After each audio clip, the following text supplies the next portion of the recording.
she always win every single award? Carrie I love Underwood? Carrie Underwood. I do, but she just seems to win every single year, everything. They're that good. They're good. Okay, fair Taylor enough. also won a lot last night. So Okay. anyway, every day this week we're looking ahead to the future of different topics that are important to you guys at home. Yeah. Today, we are taking a look at the future of immigration. Exactly. That's right. Now it's time for our morning feed. Today we're doing things a little bit different. We're sharing our own experiences with immigration in the United States. Exactly. Ladies first. Okay, guys. You know that I was born in Venezuela and raised in Venezuela. In Caracas, I Yes. come from nothing. Okay. Venezuela. One day, in my nothingness, my dad comes up to me and says, I really want you to learn English well to have opportunities in the United States. You do speak it very well, by the way. And I owe it to my dad because he said, I'm going to send you to a place where nobody speaks Spanish. Nice. Summer camp, I thought it was going to be like in Vermont, the furthest. No. He sent me, my younger brother and sister, to camp in Brainerd, Minnesota. Ooh. Next to St. We're Olaf. seeing the photos now. Minnesota. You can imagine from Caracas to Brainerd, Minnesota, this seemed like the end of the world to me, but it was incredibly beautiful. You can see it now. You stick out like a sore thumb. Everybody was blonde in the camp except for us three. Oh, what's that girl's name? That girl from Venezuela? And the director every year would go, we have a very international camp this year. The Atencios are back. You were the only people from We were the Brainerd. only not blonde people You were in the whole highlight. camp. Well, I didn't have my experience is a little bit different, but not Okay. too much. Okay. I come from like a lower middle class family in Brazil. I've always wanted to travel. I've always been fascinated with America, but they didn't have money to send me here. So in my school, a very strict Catholic school in Rio, they had a contest every year to send exchange students to America as a prize. So I won the prize and landed where? New York, LA, Brainerd, New Orleans, Minnesota? Lynchburg, Virginia. Oh. I wonder where that That's town got its name. Inside a trailer. To be fair, it wasn't a trailer. It was a mobile home. One of those that come in a truck and they just drop in the land. Oh my God. And I had to share a room with 2 Germans that didn't speak Portuguese or English, 3 cats and 2 dogs. Right. For a whole year. Did you go to school there in Lynchburg, I did. Virginia? At EC Glass High School, I was part of the choir. My Oh, host we're father seeing was those the. photos There it is. now. That's right. The name of that town just makes me uncomfortable. Lynchburg, Virginia. It's a Lynchburg, very Virginia. segregated place. They had never seen a Brazilian. The questions ranged from, do you guys have Christmas to you wear shoes? Yeah. I got suspended a few times because I was miseducating them because I started having fun with it. I was like, yeah, we eat our ancestors. But it was great. I love you, Lynchburg, Virginia, And but I love thanks to Miami these more. people in Lynchburg, Virginia, we Y'all have got you shoes down here there? That's right. speaking What English. about you, Giannis? Y'all got shoes down there? Y'all got cars? What are we doing for me? Oh yeah, my first experience as an immigrant is coming here. I've emigrated to Miami. It's the first time I've ever left Brooklyn, New York. And let me tell you, Miami has changed me already. I'm a Heat fan, as you can see. I've given up. Nice. And we have a team in Brooklyn now, but I'm going straight to Miami because why? You know what? 305 or however it works. I don't even know how you do it. But I'm all Miami all the time, bro. And here's a little picture of me partying. As we can see. Partying with our buses. Our executive producer, our line producer, and Lorena, one of our producers. And there's me with a couple of my coworkers. You're They having a are- really bad time here as Yeah, an I immigrant, know. Giannis. Miami Yes. is really, really harsh. I mean, Miami is so multicultural nowadays. It's is. almost like Latin America, but everything works here. Miami you know? is nice, so I'll say it twice. Miami is nice. Yeah. Poet Pedro Andrade. Okay, guys, so we just told you what we're sharing. in our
What was their song? Sporty Spice. Spice. Spice I'll Girls. tell you what I want, what I really, really want. So tell me what you want, what you really, really want. I want to hit, I want to hit. Ziggy, ziggy, boom, boom, ba, ga, ga. All There was no right. words to Speaking that. of memorable, we Yes. have here Dan Lieberman to was tell us what's going on around the world. Catch Good that morning. Rob Ford crack or something. Hey, man. Can we have Good that to see song you. played? Back here in the Always morning. good to see you. Good to see you guys. Well, Twitter goes on sale today, guys. When the markets open, the company will officially be public. Shares are priced at $26 a pop, more than predicted, and the stock value puts the company's worth at $18.34 billion, making it the Wow. second most valuable internet IPO after Facebook. It's Ka-ching. huge. Wow. This is huge. I'm always surprised at these like internet companies that have made no money at all. Like Twitter, how did they make money before they went public? Yeah, they're They still. didn't. And I And remember are they making people- money now? I Yeah. mean, that's the question. It's well, they're all cashing in, but It's free. There's no ad. There's no ads on it. I don't know how they. People were skeptical Yeah. when they came out. I remember I was giving Twitter lectures at the news media company where I worked in before. People was like, we don't want to listen to you. This is not going to Yeah. last 6 months. And no, it's look crazy. at it now. And this is a really good one, guys. A homesick American hijacker finally comes home. 56-year-old William Potts is in FBI custody after landing at MIA Airport yesterday. Nearly 30 years ago, he hijacked a plane, forced it to land in Havana. After spending 13 years in Cuban jails and living abroad, he decided he missed the U.S. Apparently, we missed him too. He could serve up to 20 years in U.S. boy. prison It's kind now. of funny. And over to Detroit, a barbershop shooting last night ended with 10 people shot and 2 people dead. Detroit is one of the most violent cities in America. At least 386 people were murdered there last year. And Vice President Joe Biden, well, he's at it again with his latest gaffe. Although he did mean well, when he was trying to make a call to congratulate the new mayor of Boston, Marty Walsh, he reached the wrong Marty Walsh. The White House phoned another Marty Walsh, not the mayor-elect, but Biden was not the only one making the call to the wrong man. Other politicians did this too. It's like Julia Louis-Dreyfus' new show, Veep, Veep. It's yeah. genius. That's something out of that. Yeah. show. He needs an assistant. Pulled a to keep page out of her him- book. There you go. And meanwhile, in China, a man sued his wife, claiming she gave him an ugly child, and he won. The man accused his wife of cheating on him, but it turns out the woman had over $100,000 in plastic surgery before the couple met. The wife had to pay up to $120,000 on the grounds of false pretenses, guys. Awful. It's awful, Jesus but Christ. it does raise the question, should you know if your spouse has had plastic surgery? If you can't tell, then you really need. Look like, at the mother. That's all yeah. I'm saying. Yeah, if there you if she go. looks like a third-degree burn victim, you know she had some work done. They always look There like you that. go.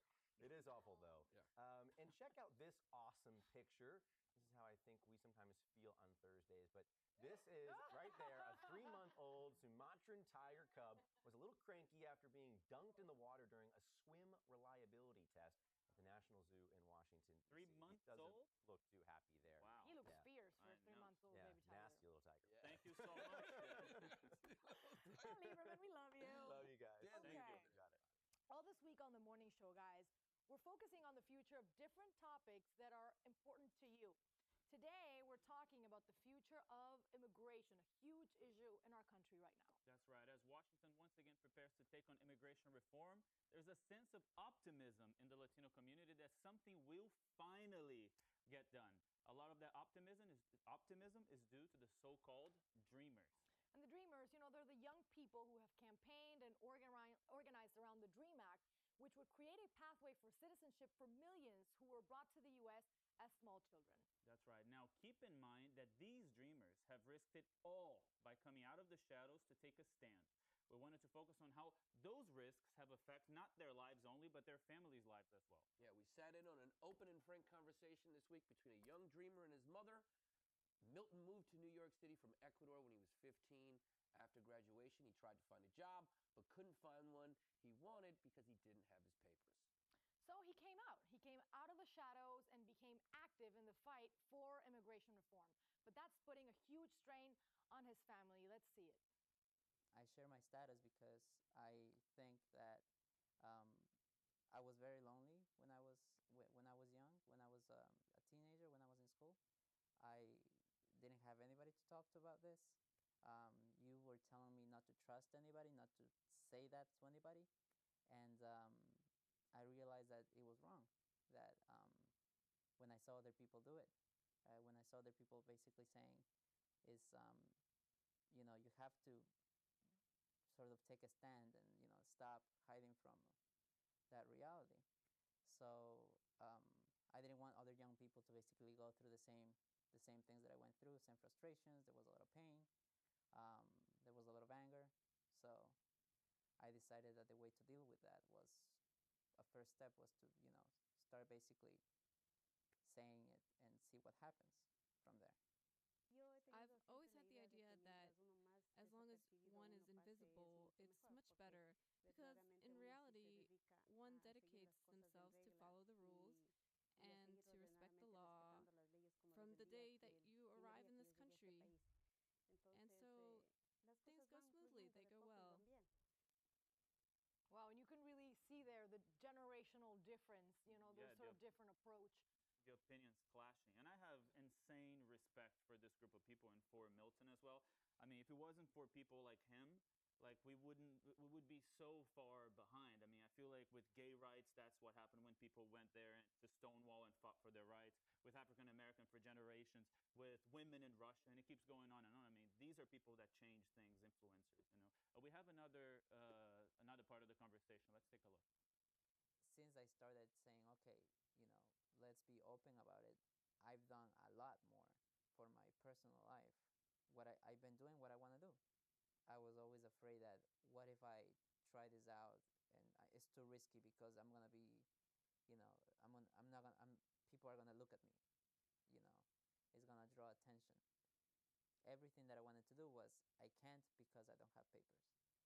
But once I started saying, okay, I'm undocumented and I have to say it, there's this problem here, but it's not me. I'm not the problem. In the country that we came from, if in this moment he should return,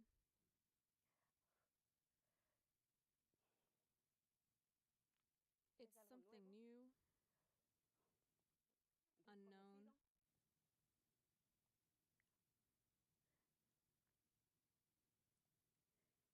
Impossible. Now, Milton's immediate family is in the United States. His mother says that they have distant relatives in Ecuador, but it's obviously not the same. Because many of these kids, they don't even speak Spanish. All they know is America because they came here when they were little kids.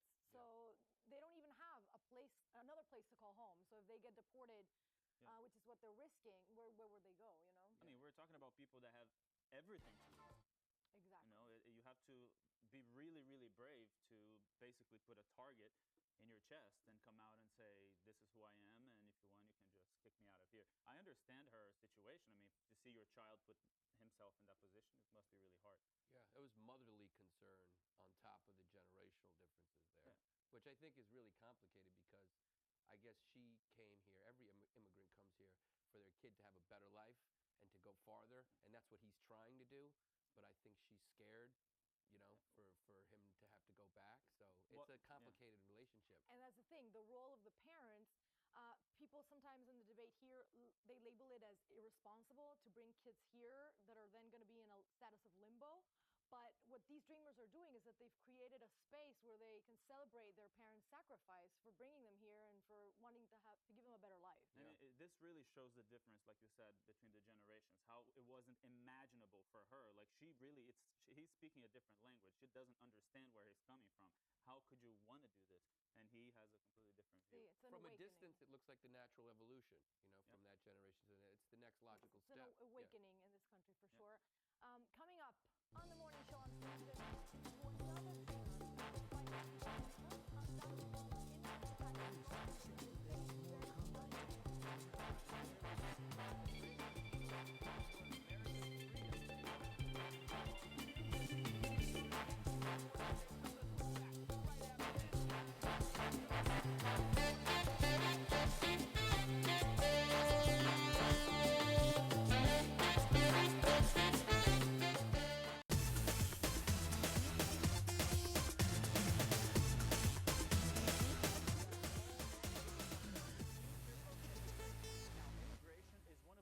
behind the growing racial and ethnic diversity in America. With that said, we want to hear from you. We want you to share your multicultural experiences with us. Take a listen.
Fusion Morning to @FusionMorning on Twitter, and you just might see yourself featured on the show.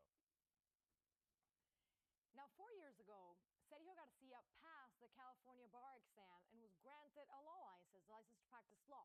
But because of the federal law, his license was taken away due to his status as an undocumented immigrant. That's right. Now, since then, Garcia has fought to become an attorney in the state of California, and thanks to him, California is the first state in the country to let undocumented immigrants practice law. It's quite an achievement. We invited Garcia to talk more about this and this fight. Let's take a look. Thank you so much for the invitation, and congratulations on your new network. Thank you so much. It's an honor to have you here talking about the future of immigration and your own journey. So I just want to dive right in. When did you get to the United States, and why did you come here in the first place? Well, initially my parents brought me here when I was 17 months old, and so at that point I was just along for the ride. The next time around, I ended up leaving, or my parents took me to Mexico when I was 9 years old. We came back when I was 17 years old, and that time, again, was my parents' decision, and I think they were just looking in the long run. They wanted to give me a better future, and they felt that I could achieve my American dream in this country. What was it like crossing the border? What did you have to go through? You know, to be quite honest, that was a horrible experience, something I don't wish on anybody. We basically were taken hostage for about 15 days and were kept in a rundown motel. And eventually, once we were crossed over, basically smuggled, I was forced to get in the a little bed of a Chevy S10 along with like 7 other people.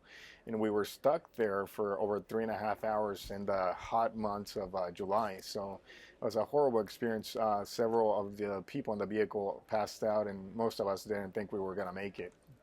I want to ask you, you've said in the past, I'm a foreigner trying to preserve the American dream while the Obama administration is trying to kill it. Can you explain this to me? My whole life I have devoted myself to encouraging and motivating our youth.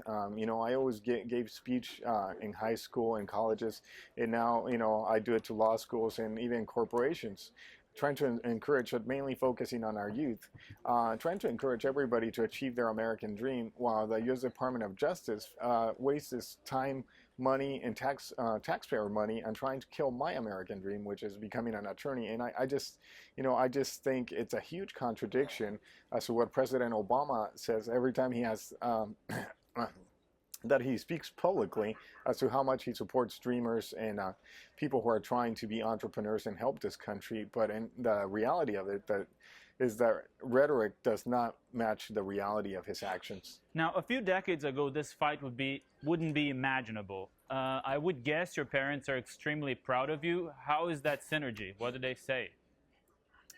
Yeah, I believe my parents are proud of me.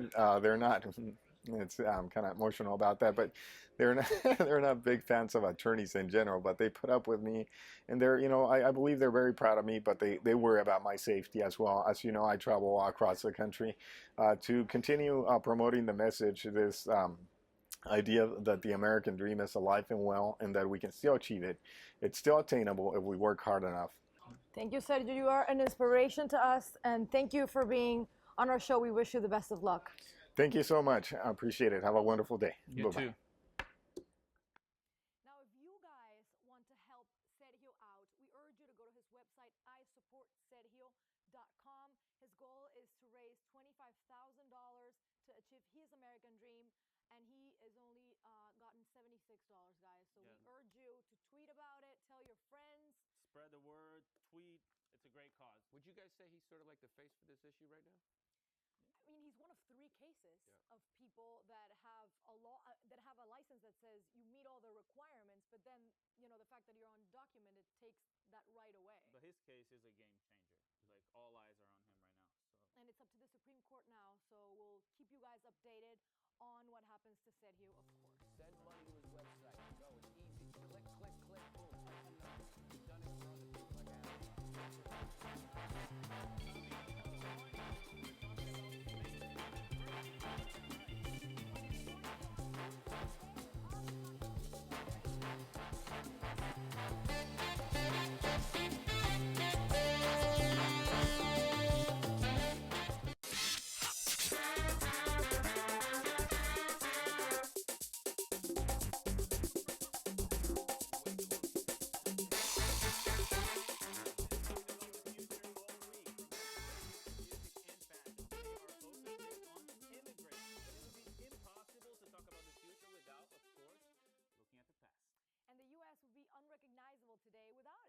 history of immigrants. Here are just some of the most prominent immigrants that have come to define what America is today. Immigration isn't just America's story, it's the present and the future. Next time you Google something, think of Sergey Brin, who came here from Russia. eBay? That's right, founded by a French immigrant. Yahoo's Jerry Yang came from China. It's not just high tech. So many all-American brands were started by immigrants. When you put on a pair of Levi's, remember Germany's Levi Strauss. And when you brush your teeth, think of England's William James.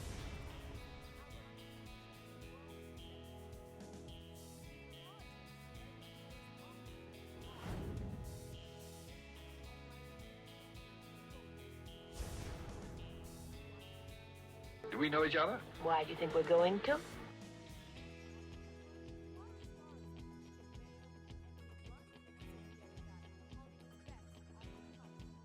You try speaking in another language. Everybody out of my house!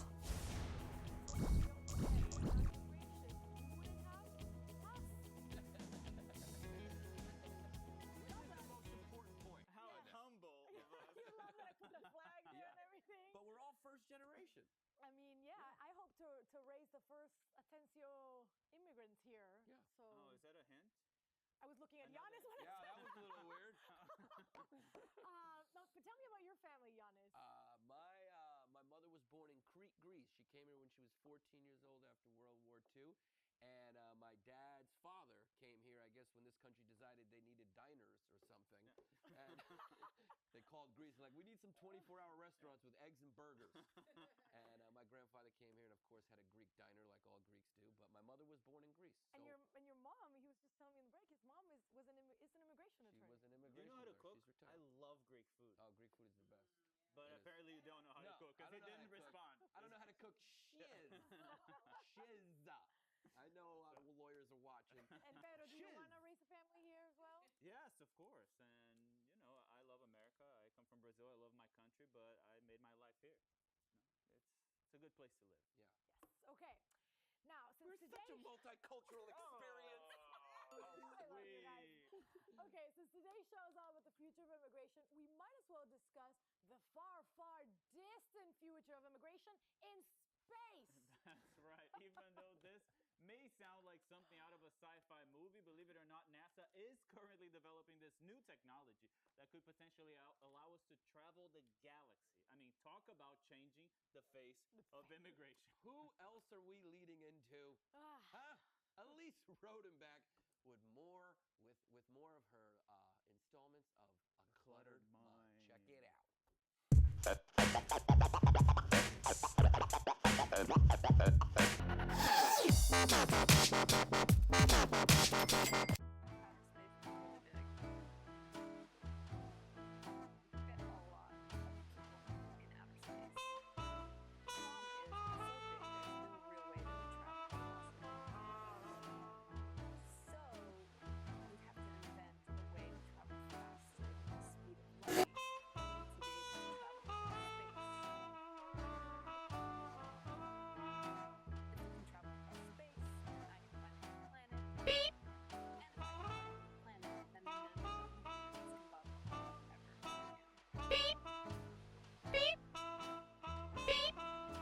Live out of space a little bit. Today, I'm wondering if Elise is a human or a robot. Is that your goal, to have a planet all to have yourself? my own planet. Called a cluttered mind. That's what we have our morning show for. That's right. Let's raise money for that. Tell us about this whole new invention you brought to the table. It's still speculation, but NASA did announce that they're going to try to work on a warp drive, which is trying to travel faster than the speed of light, which we thought was impossible. Now, let me ask you, Elise. If we start shipping people off to other planets, won't we piss somebody off over there? I mean, won't there be like an alien, like law enforcement that will just like? There might be. And where's the border? Yeah, in that vacuous was space? my question. How do you cross a border where there's no gravity? We're going to have to build a giant space wall, I guess. I have actually a lot of candidates in mind that I would like to volunteer for this program. Ex-boyfriends, ex-bosses. You know who you are. It'll just Being be shipped. the planet of exes. Dennis, you have a couple people in mind. as Oh, well. I would ship a few people right away to planet Zion or whatever, Zioniza. Thank you so Elise. much, Elise. I'll go with you. Coming up on the morning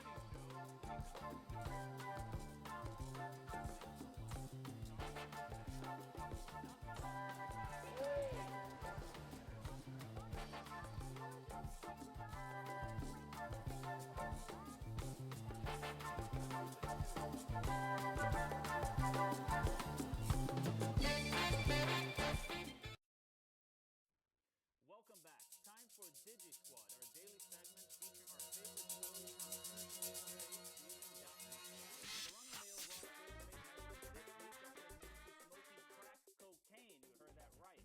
While the revelation certainly made people laugh, how much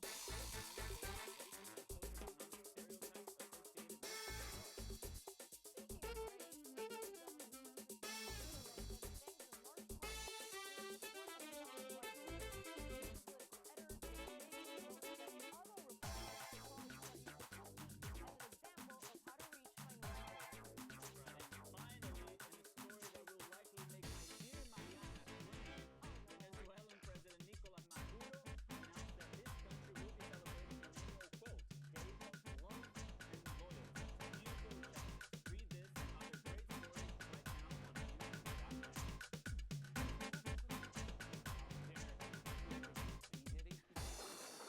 We've been talking about the future of immigration all morning. And even though the majority of Hispanics believe in a pathway to citizenship for the 12 million undocumented workers in the U.S., we wanted to talk to those Latinos who have a different point of view. Here is GOP's political strategist, Javier Cano. You see certain organizations that tend to be more liberal. They have want amnesty across the board, no questions asked. And unfortunately, a lot of individuals are under the impression that many Hispanics feel that way, or most Hispanics feel that way. And I believe that most Hispanics do not feel that way. I believe most Hispanics recognize that this is a country of laws, that we do have to respect that. And if we don't, we're going to end up making the United States like the countries that many individuals left to begin with. But we must note that a Pew Research Center poll conducted a few months ago asked Latinos, quote, should illegal immigrants be allowed to stay in the country legally or not? And guys, 80% of Hispanics say they should be able to stay here legally, while 17% said they should not be able to stay in the country. I'm looking at the graph right there. Exactly. We wanted to talk to someone who leans more towards that 17% and found Florida International University student and immigrant from Paraguay, Fernando Silva. I think that it's imperative for national security and for the jobs of working Americans today that we develop a system that can both allow businesses to, get the workers that they need, but also prevent our, social network or social system to become flooded with a bunch of new dependents. I can't help but viewing this like a little bit of a contradiction, though. Like, I mean, they are here, they're immigrants, so they pass through those things, and now they think it should be harder for other immigrants. You know what I mean? Yeah. They played the game, and now they're like, the game's over. You guys can't play. It's not fair. No. That's right. I wonder if they would have that same opinion back in the day. Back in the day. Well, let's call Bradley Blackburn for that. Now, conservative Hispanics have found new leaders in the GOP with values that resonate with them. Take a listen to this. Hispanic leaders like Senator Rubio and Senator Cruz, I think, should be commended for coming forth, trying to, on the one hand, try to find a way to legalize the Hispanics that are here illegally, but on the other hand, also wanting to secure the border. Some individuals would mislead you to believe that that makes them somehow less Hispanic because they want to secure the border. I think they're doing our whole country and the Hispanic community a favor in having those positions. And Ted Cruz actually told Jorge Ramos last week that he believes in legal immigration. He just doesn't believe that the immigrants that are here should get a status of any sort. But his dad, who's Cuban, Ted Cruz's dad, did get amnesty when he came here from Cuba. Yeah, and they claim they're not against immigration reform. They're against it being done the way people are trying to be done now. But it is a really broken system, and, we'll keep talking about it throughout the morning. So coming up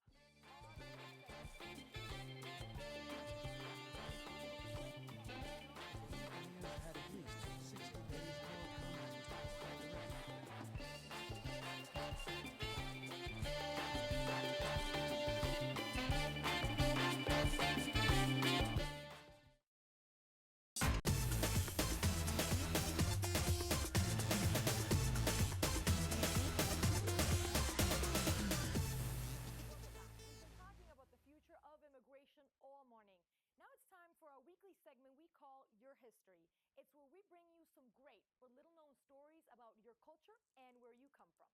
Today, we're taking a look at the Borinqueniers, the all-Latino regiment in the U.S. Armed Services and held up as a standard of bravery during the Korean War. Let's take a look.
Dominant Latin culture growing up Puerto Rican. See, kids, not only here at the morning show do we give you a great conversation and a couple of laughs, we also teach you something. Right, Mariana? That's right, Giannis. And that was a great, part of our history. It makes me proud to be a Latina. In that regiment, they didn't let them speak Spanish also. So it's great how they sort of upheld their identity. We're an example back then. I like when he said, we found out it was an all Puerto Rican regiment. And I like it. Oh, yeah. And I like it. Coming up on the morning show.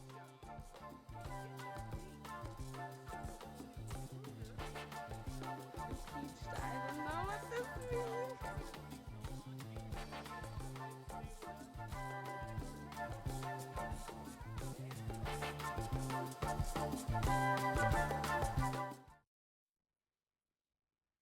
Welcome back to the morning show. We've been talking about the future of immigration today. Now we'd like to push the conversation forward and talk about immigrants who have already become American citizens and the political push to get their votes.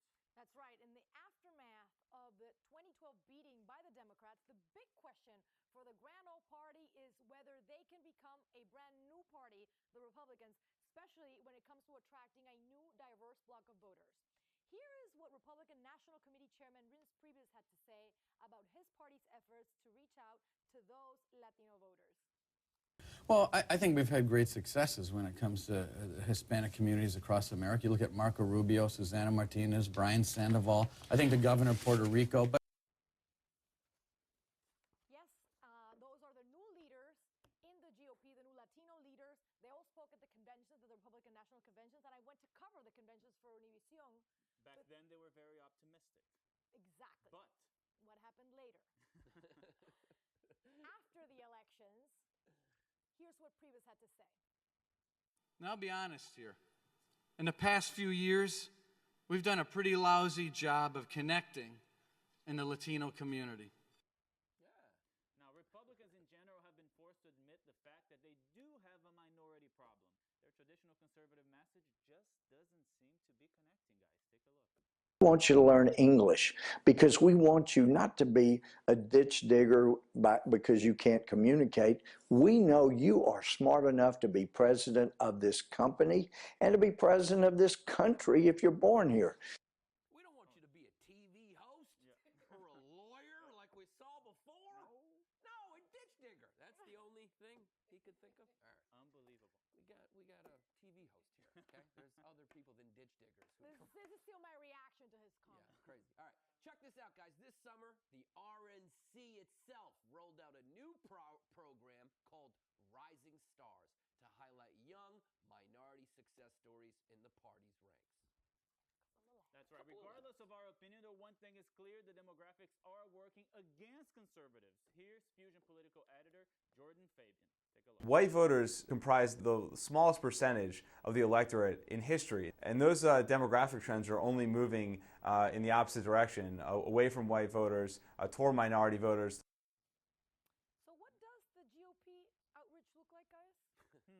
Luckily, Fusion's own self-appointed Republican recruiter, Trent Bixby III, Yes. volunteered to go out on the streets of Miami and search for new multicultural Republicans. Check this out. I love this.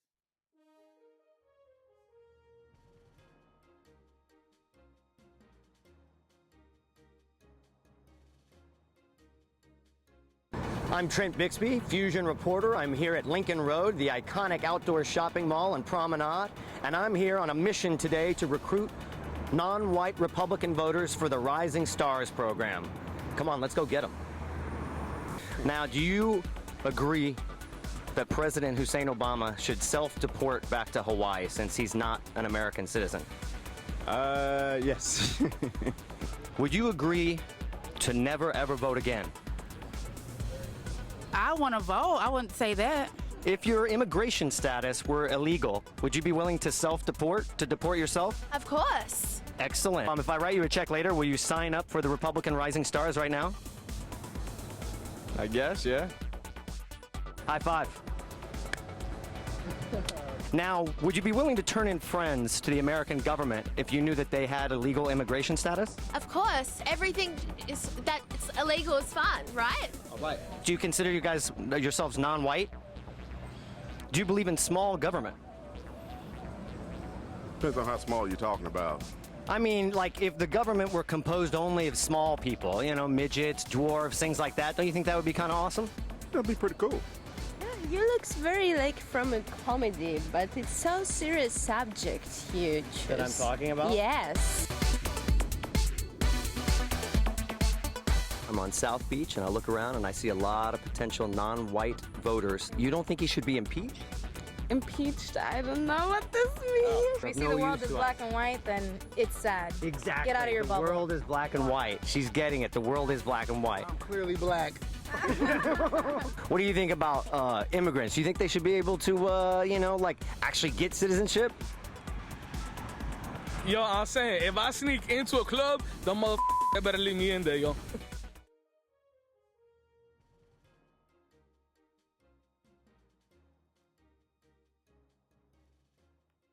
Was that the best take on immigration ever? I mean, it's the best country in the world. It's got to be equated to the best club in the world. Club America's off the hook this weekend. We got DJ Obama spinning the wheels of Hussein steel. Obama. My favorite is the girl that says that everything that's illegal is fine. Yeah, right? everything illegal is fine, right? But we want Trent Bixby III, okay, officially on our set next time he goes out to recruit people. On our panel. I mean, I bet he has a lot to say. You know what surprises me is that it's not hard to find these people. Like, it's actually in Miami, New York, it's very easy. Just leave your house in Miami. You will meet some interesting people. They're fun. We love you Well, guys. I mean, that sketch that we did, it's, if you imagine like what this GOP outreach called Rising Stars would be, it's probably pretty similar. Yeah. And I mean, people will say anything to be on TV, which is amazing for us. Keep doing it, please. Yeah. Exactly. Talk about something that you have no idea about. I still can't get over that ditch digger thing. What is a Pretty ditch digger? degrading. Is there a such job as a ditch digger? Does anyone know a ditch digger? Who digs ditches? That's what I do in the evening. That's my second job. That's your second Do job. you not notice every morning I come here and I take the dirt? Like, Is there like a bunch of buried treasure that I don't know about? We just want to remind you guys that Trent Bixby is a fictional character from our own producer, Ryan Nurs. Exactly. Who today is trying to sell a boat here. Dude, his shirt is so bright it looks like he's trying to sell an aquarium or a boat. That's right. Now, we've got another hour ahead for you guys.